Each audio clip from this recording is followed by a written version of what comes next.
یہ امت دین سے دور ہوتی جا رہی ہے. اس امت کے نونہال دین سے کوسوں دور جا چکے ہیں. اس امت کے نوجوان معاشرے کے اندر بگاڑ برپا کر رہے ہیں. ان تک دین کی دعوت پہنچانا, ان تک شریعت کی صحیح تعلیم پہنچانا, یہ بھی ہماری اور آپ کی بنیادی ذمہ داری ہے. اور یہاں پر بھی خطابت کی ضرورت پڑے گی. اسی طریقے سے خطابت کی ضرورت ایک جگہ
مدارس اسلامیہ نے ملت کو کیا نہیں کیا. تمہیں بتلاتا, تمہیں چاہتا کہ مدارس اسلامیہ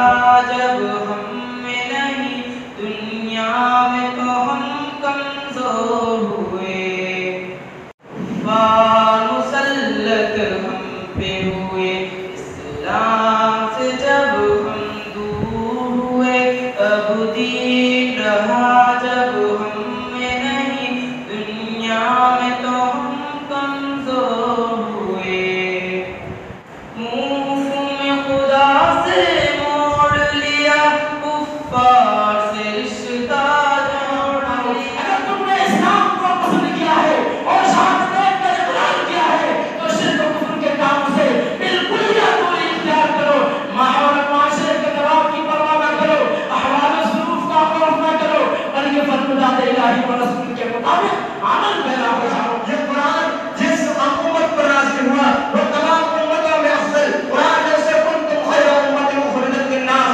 تأمرون بالمعروف وتنهون عن المنکر کہہ کر خیر امت کا خطاب دے دیا، لیکن افسوس کہ اتنی ساری فضیلتیں نگاہوں کے سامنے ہوتے ہوئے بھی آج مسلمانوں نے قرآن کو تانوں کی زینت بنا دیا، قرآن کو بے فائدہ سمجھ لیا اور اس کی تعلیمات کو پس پشت ڈال دیا، جبکہ رب العالمین قرآن مجید کے اندر فرماتا ہے ان ھذا القرآن یہدی للتی هو اقوم۔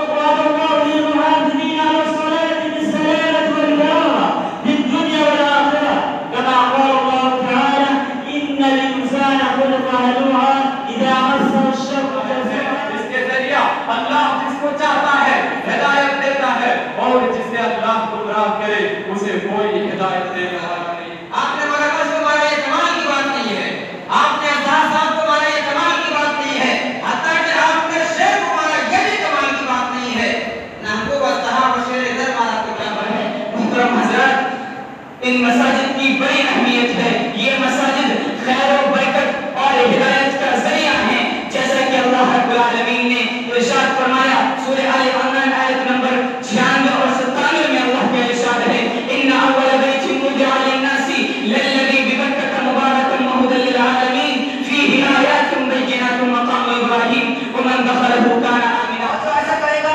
وہ وہاں پہ لیکن اسلام کی طے کی ہوئی سزا کا بھاگیدار ہوگا۔ اگر جو مصیبت آزمائش ہے تو اس آزمائش کو اللہ کی مدد سے دور کرنا چاہیے۔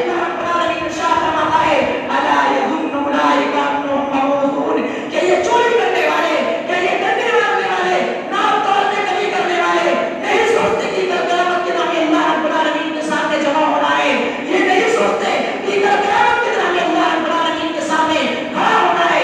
اللہ رب العالمین فرماتا ہے یوم یقوم الناس لرب العالمین۔ اگر یہ اس آیت کو سمجھتے، اس بات کو سمجھتے تو کبھی ایسا نہیں۔ ایمان کا الٹا ہوتا ہے کفر۔ اگر آدمی کفر کرتا ہے جن 6 چیزوں پر ایمان لانا ضروری ہے، اگر آدمی ان 6 چیزوں میں سے اگر کسی ایک چیز کا انکار کر دیا تو وہ کافر ہو گیا۔ اللہ تبارک و تعالیٰ کا تقوی اختیار کرو، بس اللہ تبارک و تعالیٰ سے ڈرو تاکہ تم فلاح پا جاؤ۔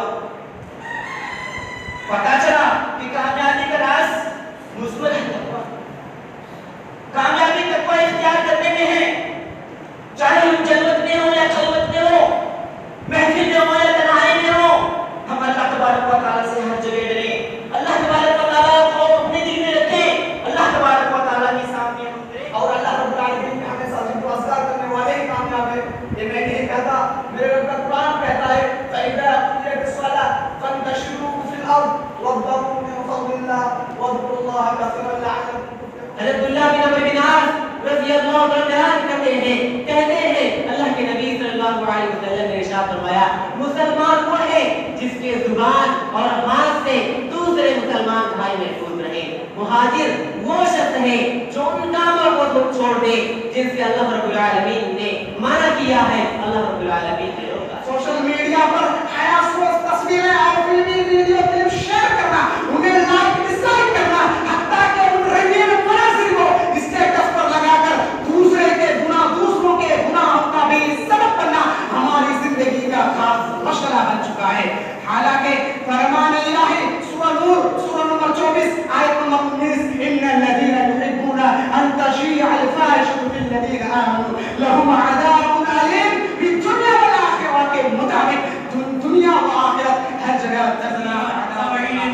کتاب و سنت کے درمیان عدم تقلید کی وضاحت اس حدیث کے اندر بھی امام کائنات نے کہا تھا ترکت فیکم امرین لن تضلوا ما تمسکتم بہما کتاب اللہ و سنت رسولی. اے صحابہ کی جماعت میں تمہارے درمیان دو چیزیں چھوڑ کر کے جا رہا ہوں جس کو اگر مضبوطی سے تھامے رہو گے دنیا کا کوئی بھی عالم دنیا کا کوئی بھی مفتی عوام کے ٹکڑوں پر پلنے والے یہ مولوی تمہیں راہ حق سے بھٹکا نہیں سکتے ہیں. وہ دو چیزیں کیا ہیں؟ کتاب اللہ اور سنت رسول اللہ.